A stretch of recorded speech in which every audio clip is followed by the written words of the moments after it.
ভাবুন তো, একটি বার্গার আপনার সামনে রাখা আছে, দেখতে একদম আসল গরুর মাংসর মতো, স্বাদও একই, গন্ধ ঠিক সেই পরিচিত বিফের মতো। কিন্তু সবচেয়ে ভয়ঙ্কর বা অবিশ্বাস্য বিষয় হল, এই মাংসর জন্য কোনো গরু জবাই করা হয়নি। হ্যাঁ, পৃথিবী এখন এমন এক যুগে প্রবেশ করছে যেখানে বিজ্ঞানীরা ল্যাবরেটরির ভেতরে কৃত্রিম মাংস তৈরি করছে।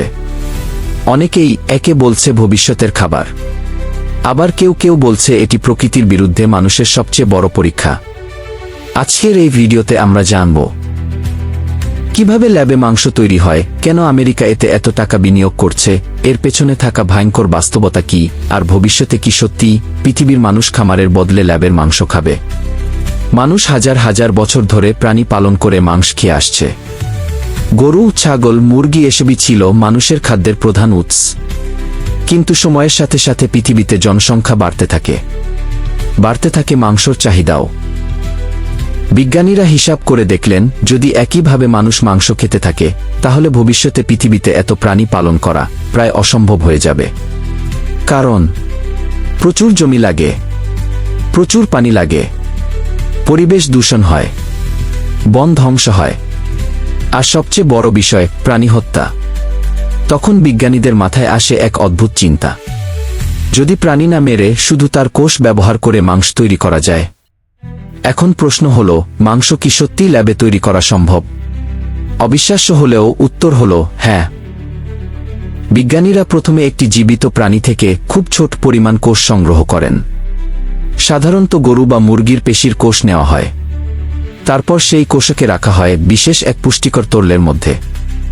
এই তরলের ভেতরে থাকে protein, amino acid, vitamin, mineral, চিনি।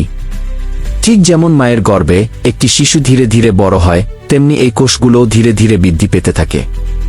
কয়েক সপ্তাহের মধ্যে কোটি কোটি কোষ তৈরি হয়। পরে সেগুলোকে বিশেষ প্রযুক্তির মাধ্যমে মাংসর আকার দেওয়া হয়।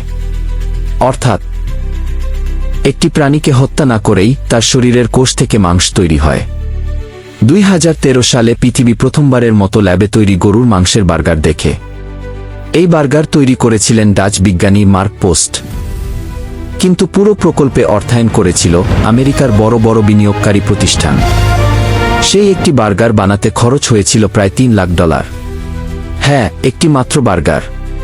কারণ প্রযুক্তিটি তখন ছিল একেবারেই নতুন। কিন্তু সেই দিনটি ইতিহাসে জায়গা করে নেয়।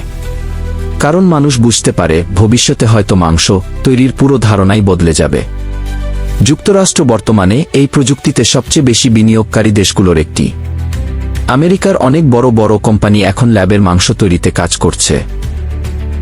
আপসাইড ফুডস ও ইট জাস্ট এর মতো প্রতিষ্ঠান কোটি কোটি ডলার বিনিয়োগ পেয়েছে। কারণ আমেরিকা বুঝে গেছে, ভবিষ্যতের খাদ্য শিল্প হতে পারে এটি। বিশেষজ্ঞদের মতে 2050 সালের মধ্যে পৃথিবীর জনসংখ্যা প্রায় 10 বিলিয়নে পৌঁছাবে। তখন স্বাভাবিক উপায়ে এত মাংস উৎপাদন কঠিন হয়ে যাবে। তাই বিজ্ঞানীরা এমন একটি সমাধান খুঁজছে যেখানে কম জমি লাগবে, কম পানি লাগবে, কম দূষণ হবে, প্রাণী হত্যা কমবে। এখানেই শুরু হয় সবচেয়ে বড় বিতর্ক। অনেক মানুষ মনে করে ল্যাবের মাংস আসলে কি কৃত্রিম খাবার। তাদের প্রশ্ন, এটি খাওয়া কি নিরাপদ? এতে কোনো ক্ষতিকর রাসায়নিক আছে কি? দীর্ঘমেয়াদে শরীরে কি প্রভাব ফেলবে? বিজ্ঞানীরা বলছেন এটি সাধারণ মাংসর মতোই, কারণ এটিও প্রাণীর কোষ থেকেই তৈরি। তবে সমালোচকরা বলছেন, মানুষ হাজার বছর ধরে প্রাকৃতিক খাবার খেয়ে এসেছে। এখন যদি পুরো খাবারই ল্যাবে তৈরি হতে শুরু করে, তাহলে ভবিষ্যতে কি হবে? এই প্রশ্নের উত্তর এখনো পুরোপুরি পরিষ্কার নয়। ল্যাবের মাংস সমর্থকদের সবচেয়ে বড় যুক্তি হল, এটি প্রাণী হত্যা কমাতে পারে। প্রতি বছর পৃথিবীতে বিলিয়ন বিলিয়ন প্রাণী জবাই করা হয় শুধুমাত্র খাবারের জন্য। কিন্তু যদি একই মাংস ল্যাবে তৈরি করা যায়, তাহলে হয়তো কোটি কোটি প্রাণী বেঁচে যাবে, বিশাল খামারের প্রয়োজন কমে যাবে, পরিবেশ দূষণও কমবে। এ কারণেই অনেক পরিবেশবাদী ও প্রাণী অধিকার সংগঠন এই প্রযুক্তিকে সমর্থন করছে। সবকিছু এত সুন্দরও নয়। অনেক আবার বিশেষজ্ঞ মনে করেন, ল্যাবের মাংস ভবিষ্যতে বড় কর্পোরেট কোম্পানিগুলোর হাতে খাদ্য নিয়ন্ত্রণ তুলে দিতে পারে।